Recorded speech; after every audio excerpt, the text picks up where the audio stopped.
Hi there, welcome to Grain TV. I'm Kevin McNew. It is Thursday, April 13th, another up day in the grains. Let's take a look at Grain Edge's trading platform and see what the trade action was like today.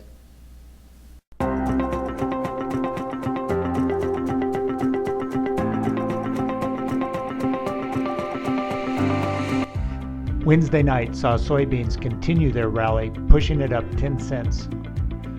The opening bell brought some follow-through buying as May beans made another run at $9.60. After failing to take out the highs, however, beans drifted lower for most of the day and hovered around the $9.55 range. Wheat, however, continued to push down, testing the day's lows. Going into the close, there was a modest buying spree at the end, but nothing to really push us up to the highs on the day. On the close, corn closed up to, soybeans closed up. Welcome back. Let's talk about some of the news that was shaping the trade today. Let's start first of all with U.S. weather. The expectation is for fairly hefty rainfall over the next few weeks, especially in the western corn belt around Iowa and up into the upper Midwest. As much as 3 to 5 inches are expected in some areas where it's already fairly waterlogged, so that has the potential to slow down planting and certainly got the corn market with some positive gains today. Other news out, we'll look ahead to Monday. Obviously Friday is a trade holiday, but on Monday NOPA crush is expected. Analysts there are looking for about 157 million bushels of crush for the month of March. Keep in mind that that's about on par with the same month last year, but last month's NOPA crush failed to reach the previous year's number by about 3.5 million bushels. So we're going to need to see crush numbers fairly strong to meet expectations. So watch for that number on Monday mid-trade session. Let's take a look at weekly export sales that came out this morning. These were fairly disappointing, with corn, both old and new crop, falling below expectations. Old crop coming in at only 738,000 and new crop coming in at a weak 50,000 metric tons. On soybeans, also coming in on the low side of expectations. For old crop, only 402,000, and new crop coming in a disappointing 125. Wheat managed to come in within analyst expectations, but overall today really sort of felt like a short covering rally day, continuing especially in beans, with beans holding on to its gains on the close with about a 6-cent advance.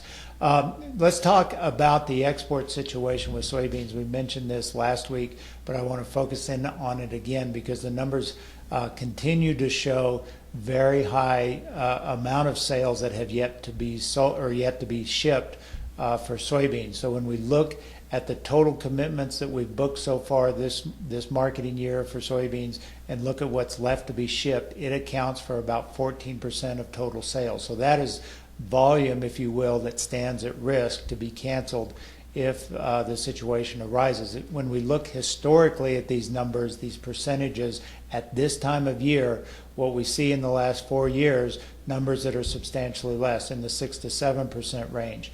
But you go back to 2010 and 2011, we did see similar magnitudes.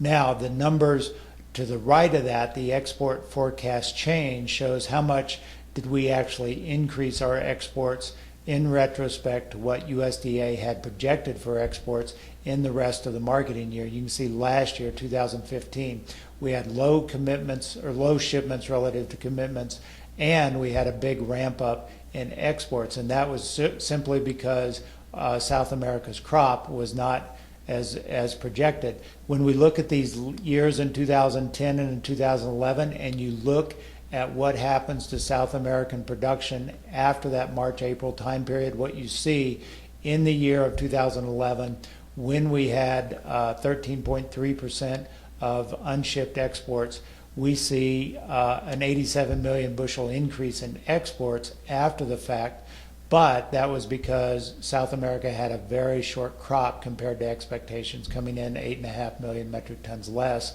than the March forecast. Meanwhile, in 2010, it was a reverse scenario. We had a much stronger South American crop than expected.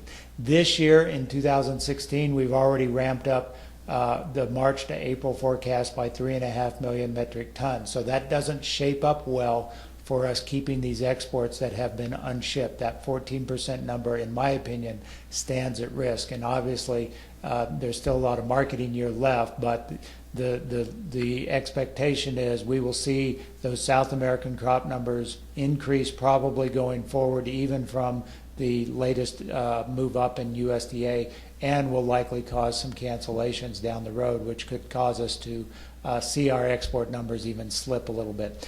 Let's take a look at July soybeans. We had sort of a bounce off of this pivotal 941 mark. 941 takes us all the way back in time to late last summer. That was the low established on that July contract, and that served as the low on this trade down on the crop report on Tuesday. So 941 is something you want to keep in mind. Right now we're in sort of a recovery mode, a short covering rally after sort of failure to take that 941 mark out on that crop report. So now we're seeing some short covering, we're seeing some buying interest. I'm not sure how far up this goes. I would suspect we probably have some more room to the upside here, but do not fall in love with this rally. This is not a change in market sentiment per se. This is really just sort of a short-term corrective phase. And I suspect at some point in the longer term, with the fundamentals shaping up the way we are, we will come back to revisit 941 and probably take that out. That's all we've got for today on Grain TV. As always, if you'd like to learn more about how we can help you lower your trade commission to only $7 a trade, provide valuable services like technical alerts, cash bids from over 4,000 markets every day, visit us online at grainhedge.com. Have a great 3-day weekend. We will talk to you on Monday.